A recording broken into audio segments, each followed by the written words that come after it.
I'm on a mission to build a wildly successful furniture making business here in Australia, and I'm laying all of my finances on the table with uncomfortable transparency, which is something I haven't seen done before on YouTube. At the end of each video, I break down my time, cost, and profit so you get to see where the money comes from. And sometimes doesn't come from. This is the cabinet I'm going to be building in this video, and this is also the first time I'm installing for a client. You are probably not as nervous as I am right now. Let's go get some material. Thanks very much. Have a great day.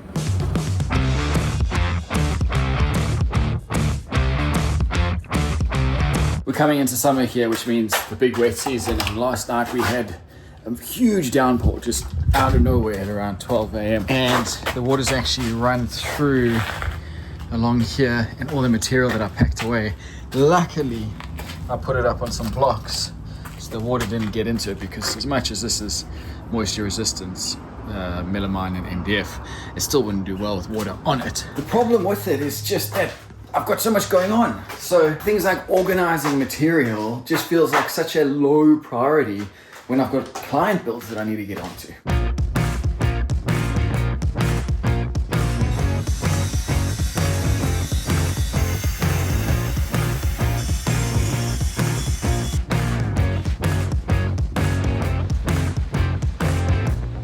So now with all the parts cut to a more manageable but still oversized, I could move on to bringing them down to their final size.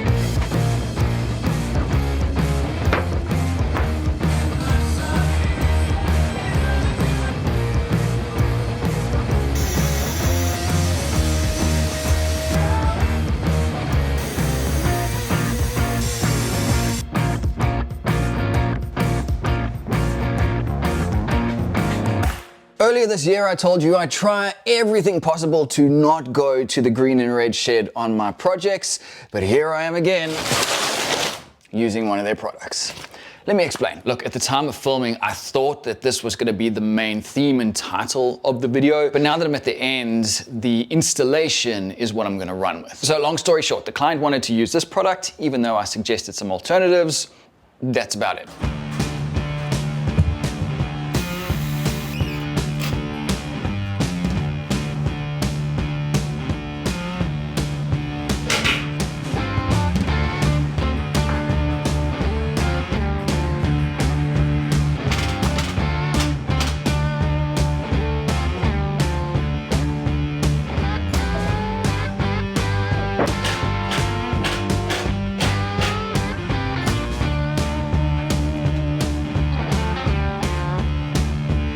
I was just cutting the bottom door and I've overlooked something in the design. Let me show you. Now this is going to be the front that pulls out, and the client asked to have a 45-degree lip on here to pull and slide out. This is such a good example of where you just don't think about things in the moment.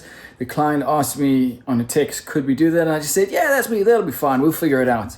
And I just forgot to figure it out. Okay, I've redrawn some parts, so now... I was kind of rambling in this clip, so here's a concise version. I needed to cut off 30 millimeters from the top of this door to allow for that 45-degree angle to be accessed. This meant that a space opened up behind it. This space is going to be filled with a strip of MDF that the client is going to paint later, along with the doors. This is the same process I used on the vanities last year. With that taken care of, I got the drawer runners for the laundry hamper installed using the instructions provided, and I could move on. I've checked the height and I've got quite a bit of space there, so that 66 millimeter piece of MDF will be able to slot in here, no problem. I've made up a jig that I'll use to cut that space out with the router, and then this bottom box will be all done. So I put in the dowels to help locate this and just hold it, make it feel a bit more solid on here instead of just using the L brackets.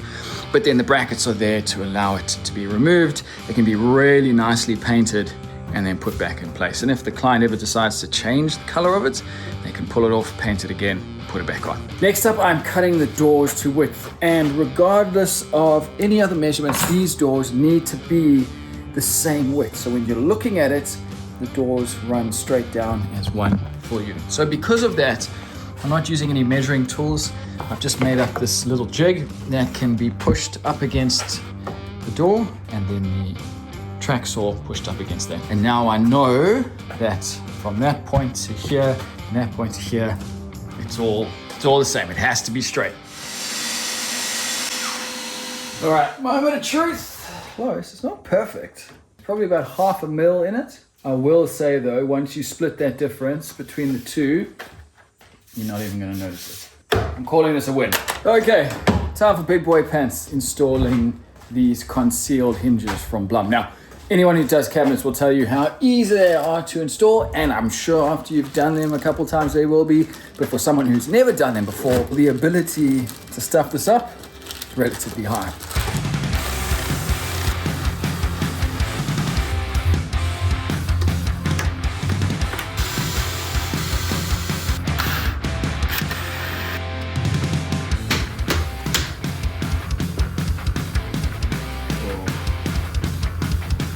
That's really good, that's really good. I have gone ahead and installed the front panel. Now I'm gonna take it off and then I've got to put a back bevel on that.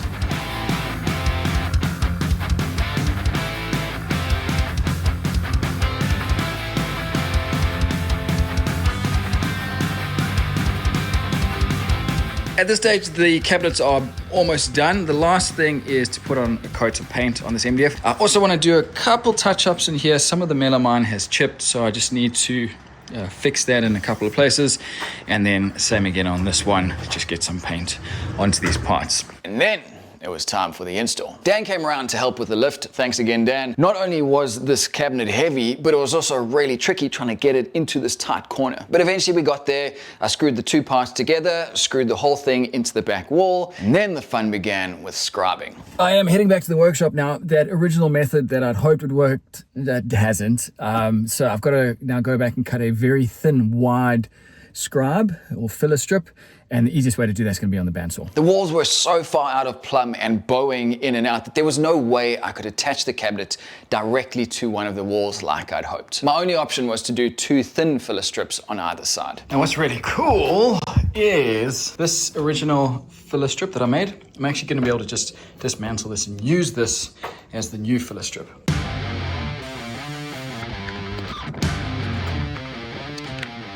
I thought I had brought all of the right tools home, but I forgot my impact driver.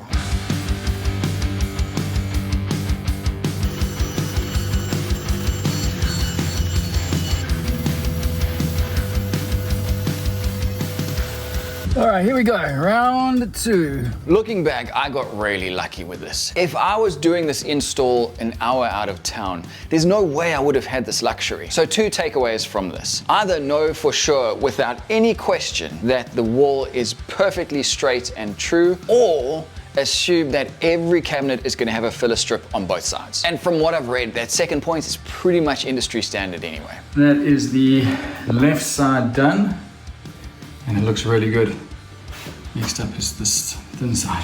For the thin side, I did many trips back and forth with the hand plane to get a really nice tight fit into that space. Luckily, MDF cuts really easy, but next time I'm bringing the power plane. It is ridiculously hot in here. So the very thin strip is in.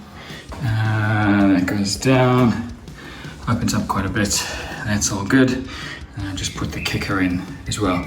So all of this needs to get a coat of primer on, which I might have time for today.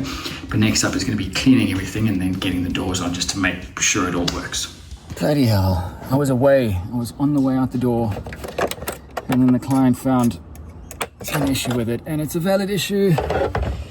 It's not going to allow for a skirting to work. So I've had to come up with a new plan. We've worked something out together, but it does mean the job's not done. When I was installing the cabinet, there was no skirting, and I hadn't even thought about what would be going in there. And what made it worse is behind me there was new skirting installed, so it was right there to see. It was such a stupid mistake. I did come up with a solution though, under beads of sweat with the client watching on. And if I'm honest, I kind of think the fix is more of a feature. Crisis averted. Oh man. But you know, these sorts of things are such lessons for me at this point in my career.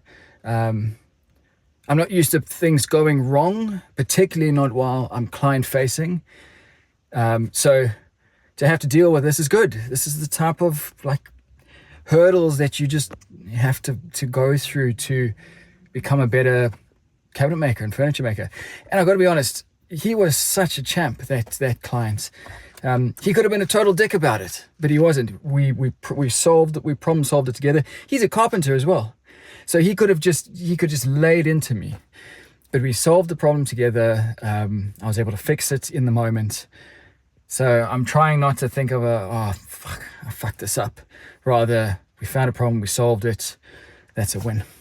And I will never ever again forget to check for skirting boards. This was my last project of 2025, and after the install, I was going on holiday. So being able to get out the door with it successfully installed was a beautiful way to finish off the year. All right, let's go to the numbers and see if I made a profit. Straight off the bat, considering all the new skills in this project, working with melamine, installing 2 new pieces of hardware, installing on site, scribing, I wasn't expecting any significant profit. In terms of my expense to profit ratio, I nailed this one. People have told me in the past that there's money in white boxes, and this is again a clear indication of that. Unfortunately, I can't say the same for the amount of time I spent on it. My original quote set out 13 hours for the build and 3 hours for the install. But in the end, it took me 21.5 hours to build and 8 hours, a full day, to do the install, which brought my worked hours up to 29.5. So when I take my profit of just over $1,900 and divide that by my work time, I was being paid $65 an hour for this project, which is almost half of what I aim for. But as I say, I wasn't expecting to get the install time correct. I'm still figuring out how to quote my own time, never mind trying to figure out how long it's going to take me on site with way more variables involved. I wish I had a picture of the end result, but the client hasn't sent that through yet.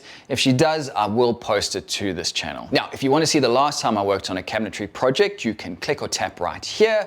Thanks for watching, and I'll see you in the next one.